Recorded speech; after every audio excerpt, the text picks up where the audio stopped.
Welcome back, guys. This is Thinking Fungus, and today I'm gonna be talking about yet again stuff about addiction. Today I'm gonna talk about how 7-hydroxymetragynine has changed my life, specifically that compound.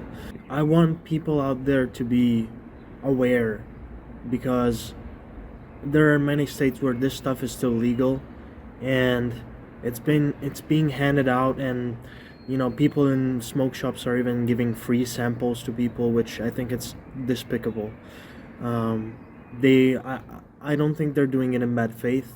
I think people that work in smoke shops are just uneducated about this stuff and what it really does. But I want people to be aware. I want people to really know what they're getting into. So without further ado, let's just talk about how I'm going to talk about my experience with 7-hydroxymetragynine and exactly what it changed in me, the personality changes that it made me go through. So first of all, I'm going to talk about the loss of empathy and emotion. Um, you know, 7-0, I'm going to call it that from now on instead of 7-hydroxymetragynine because I can't say that all the fucking time.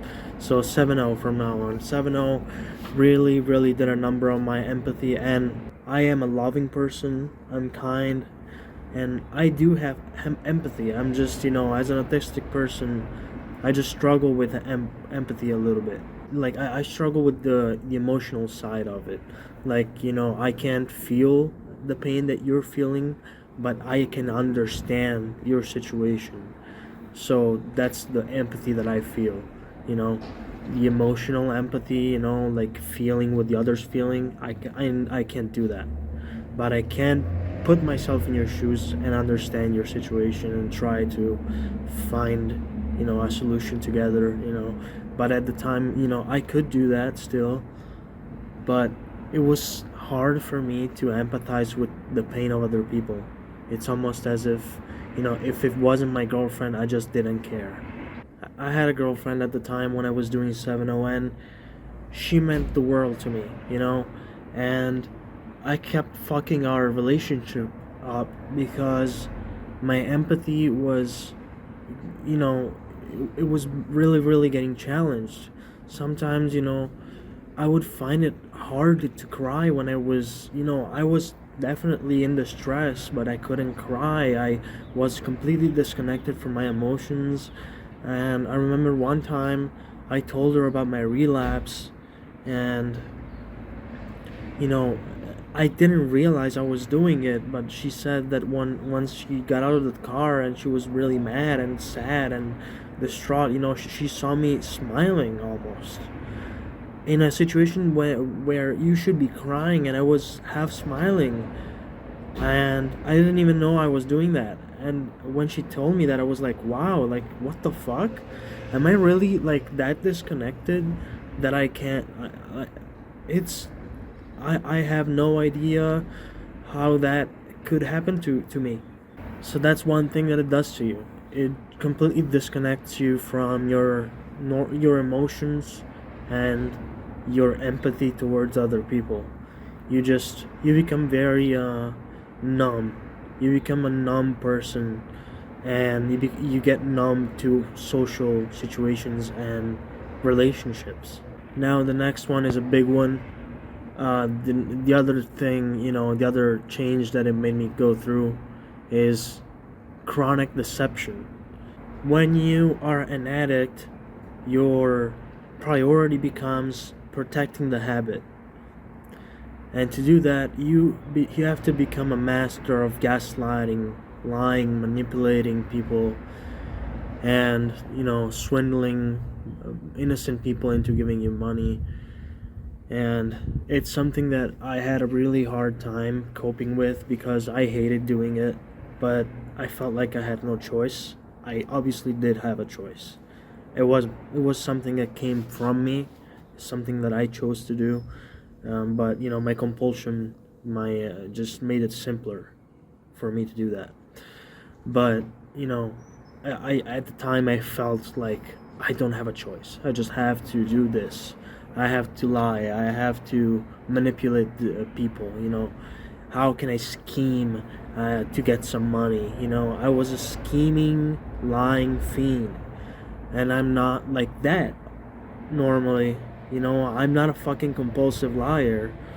In a recent video, I talked about me sometimes lying to get approval, but that's not a compulsive thing, right? I do it rarely when I feel alone and not like I'm not feeling heard or seen.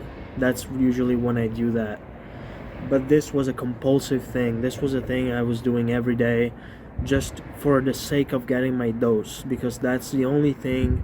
You have a tunnel focus, like tunnel vision. Next thing to get, it's your dose. It's more important than anything else. But yeah, that hiding things, hiding your real bank account numbers, lying about how much money I really have, lying about even small things. You start lying even about the smaller little things just to paint out a picture of I'm actually doing okay. I'm not in shit. I'm not in deep shit because of my addiction. Oh yeah, I'm doing great. I went to the park today, or I went to I did this and this and that. And it was constantly lying about things. I always lied to cover up or try to find things that could support the fact that I was using without letting other people know, because I was super ashamed of it.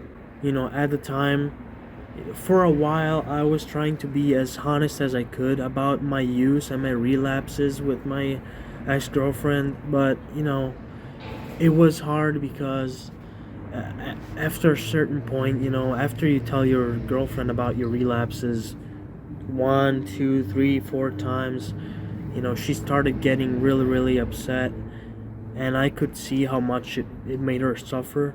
So I made the choice of staying silent and hiding it from then on. And I justified it to myself as if, I don't want to make her suffer. But she could tell. She's not stupid. I wasn't fooling anyone. She could tell.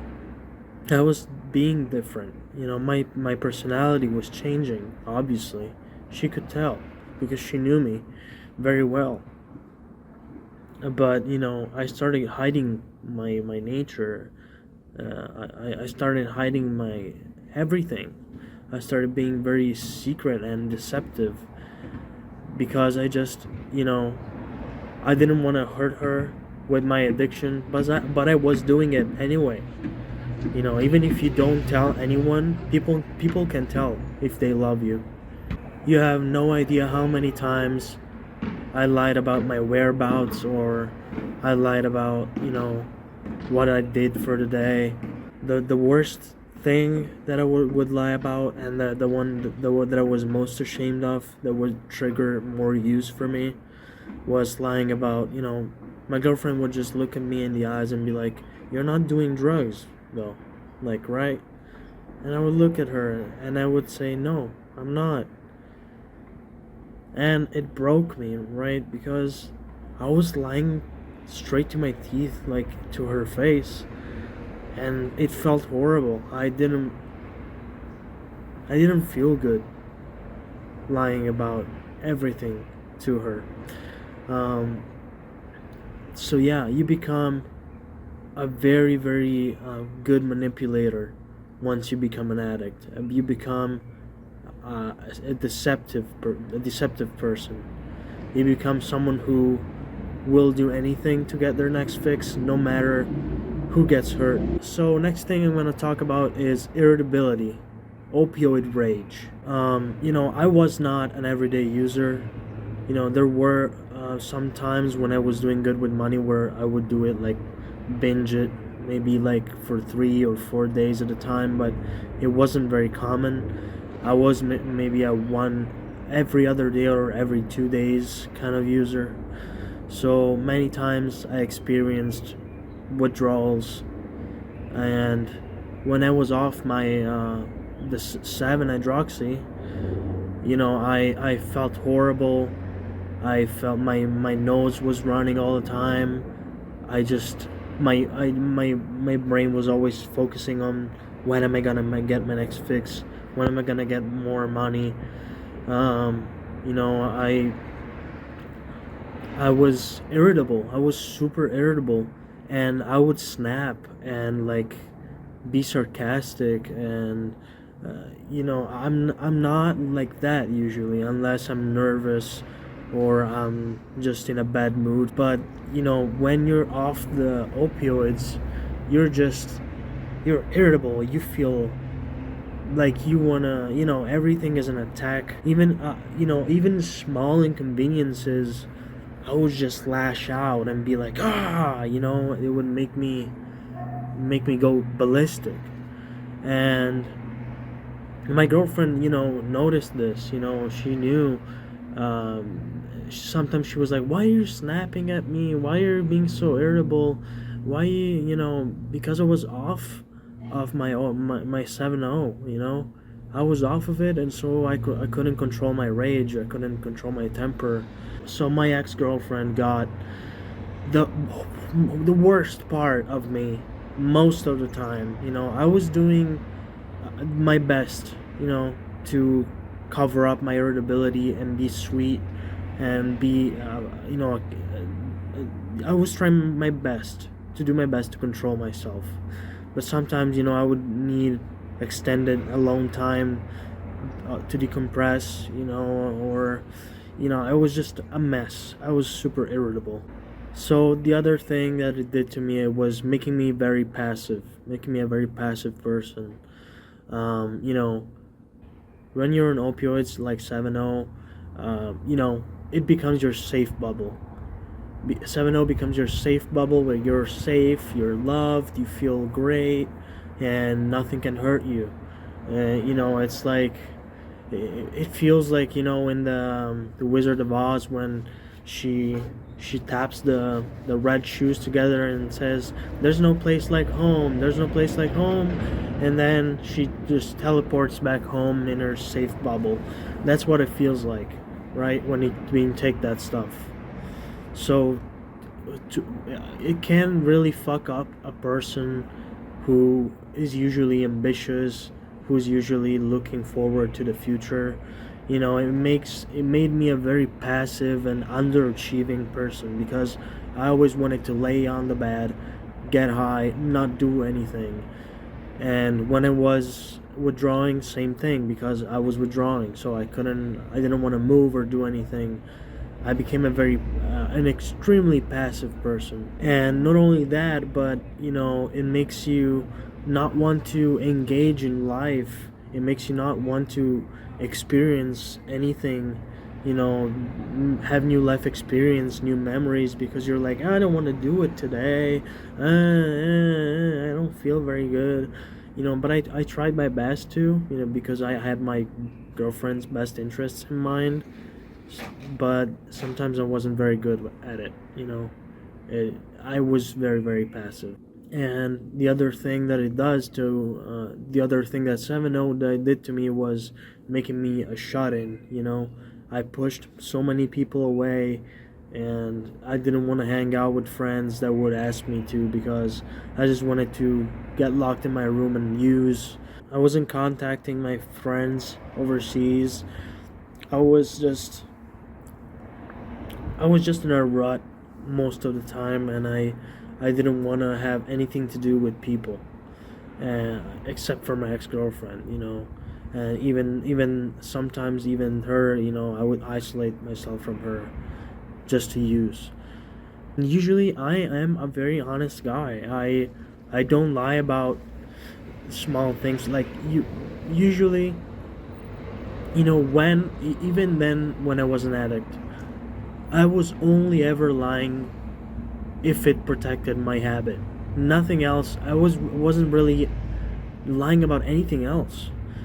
I'm a very honest person. I'm someone who used to pride themselves in my honesty. I used to be a super honest person who would always tell the truth, even if it inconvenienced me. even if it would make me look bad, you know.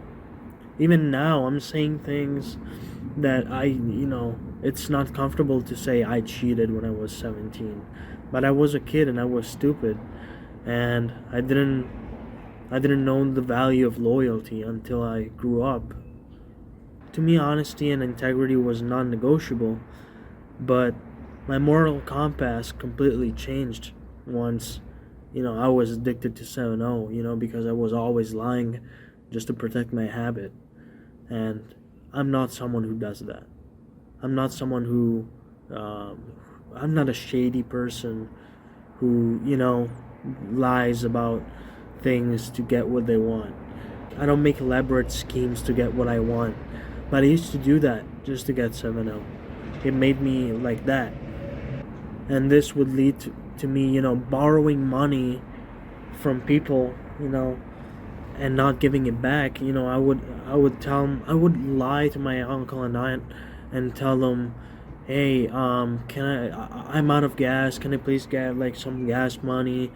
And they would send me gas money, and I didn't spend it on gas, obviously, didn't I? And I just, I was I basically stole money from them, and I told them that once I came clean, once I was in the process of making amends to the people that I've hurt, that I've lied to, and they were so understanding. They're the sweetest people, some of the sweetest people in my life, and they understood me, and I wish I could, I'm gonna make it my mission to give back what they gave to me. That's my mission, because I don't want them to think that I'm just a druggy freeloader. They don't think that of me now that I'm clean, but I just it's my mission to give back what I took from people. I just never knew that I would get to this point in life where I used to actually be against borrowing money in general, because that's crazy. Even that was a value of mine that used to be non-negotiable. Never borrow money from anyone.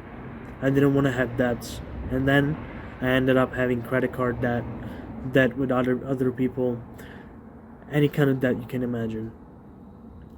My moral compass was just so eroded. It was non-existent at that point. Another thing that I want to talk about is, I don't know how to call it. It's like the monster effect. I would always feel like I wasn't alone in my own brain. I would always feel like there was another voice. There was another entity in my brain that, you know, told me to do things, that convinced me. I would have to talk against myself to be like, no, don't do it. And then the other voice telling me, yeah, but it's only this time, and if you do it, like bartering with myself. It was like I had two voices at the same time, and it felt like I had a monster inside of me. And not only that, but I just felt like this monster that I had inside of me was treating other people like the opposite of what I wanted to treat them, basically.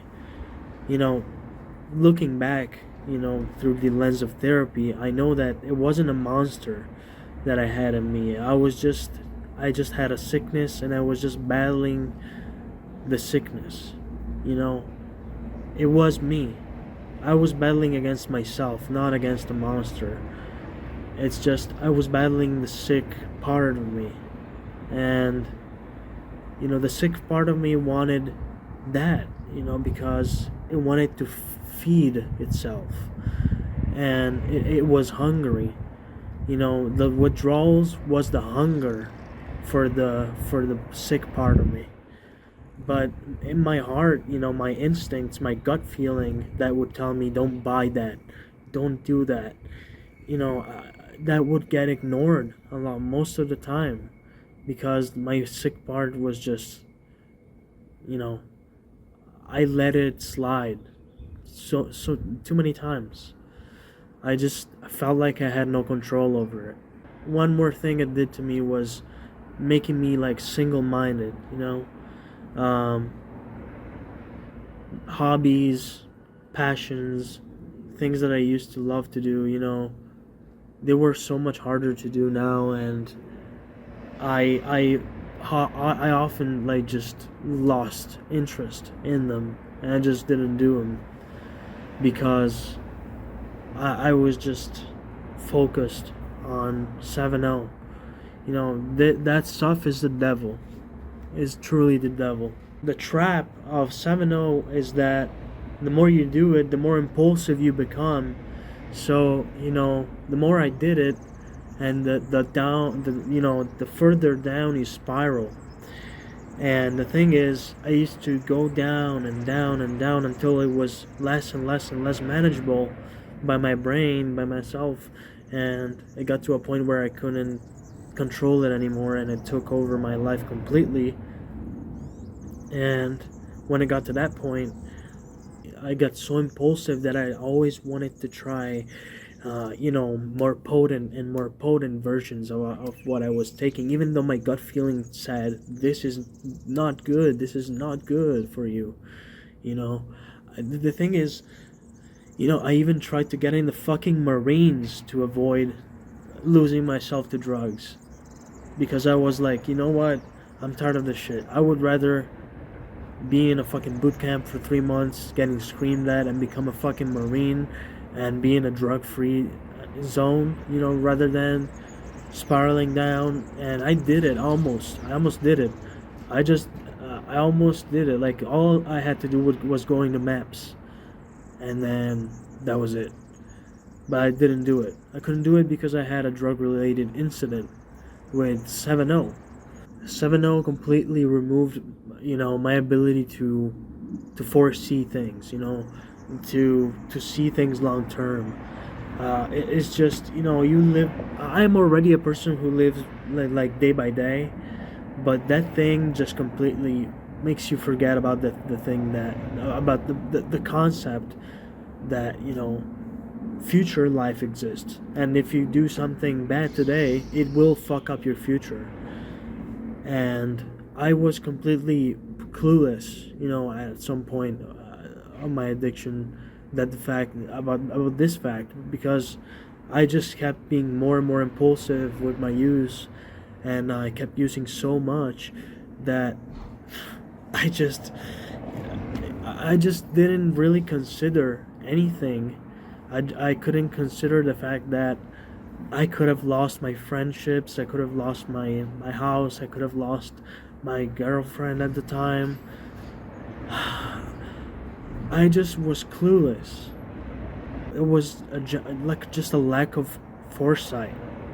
And then the paranoia and social defensiveness. The thing is that I was so ashamed of myself because of my use and what I was doing to my loved ones.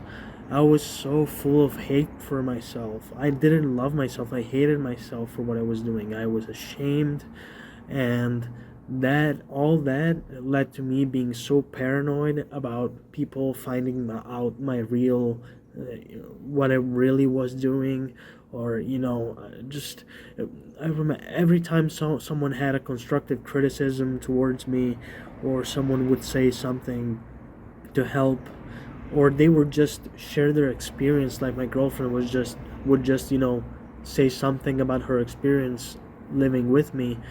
I was just so defensive. I would always get so defensive and try to come up with excuses, or I always saw everything as an attack towards me, because I was always hyper defensive. I felt so fragile, and I was like, no, don't attack me, right, with your facts. Because at the end of the day, my girlfriend was like, I feel like, for example, I feel like you're not giving me enough attention. And I would start getting defensive about it. That's what it did to me. And for the last thing I want to talk about is anhedonia, the complete loss of joy. I will never forget the moment, my relationship with the girl that I've been talking about. lasted for about 2 years. And I remember the first year that we were together, we took a photo booth like picture together, and I was smiling, and that was when my I wasn't addicted, like my addiction didn't really take hold of me yet. I was smiling. Smiling came more natural to me, and then we did the same thing a year later.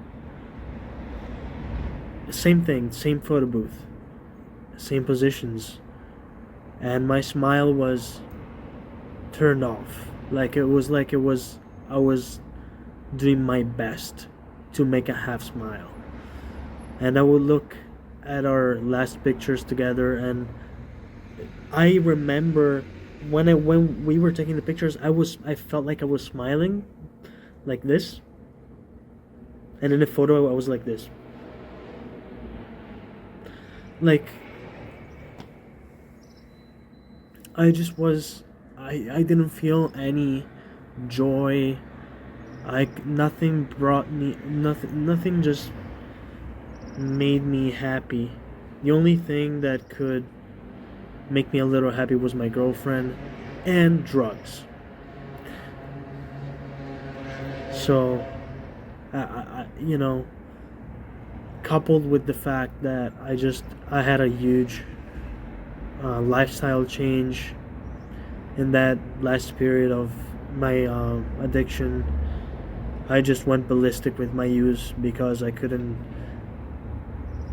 It was just a huge change, and instead of taking it head on, I was so used to stay in my safe bubble that I kept staying in my safe bubble, even though I had Suboxone and I could just take it.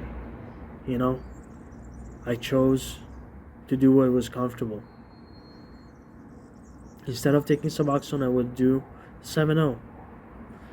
And that fucked me up, obviously. 7-0 has ruined my life. But I'm trying to rebuild it. I'm trying to rebuild it brick by brick. Don't let me be you.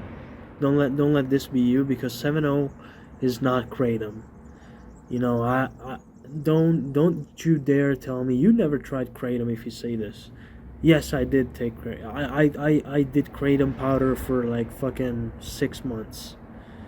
I have dollops and dollops of that fucking bitter powder until I puked. And then I got onto the extracts. So I know that 7-0 is not Kratom. Kratom was not that hard to quit. I quit Kratom without that big of a deal. But fucking 7-0 was a beast to quit. Oh my god. I will never forget. There's a bee that's trying to take... There's a bee stuck in there, and his bee friend is trying to save him from the hole. I'm just curious to see what happens now. Let's see.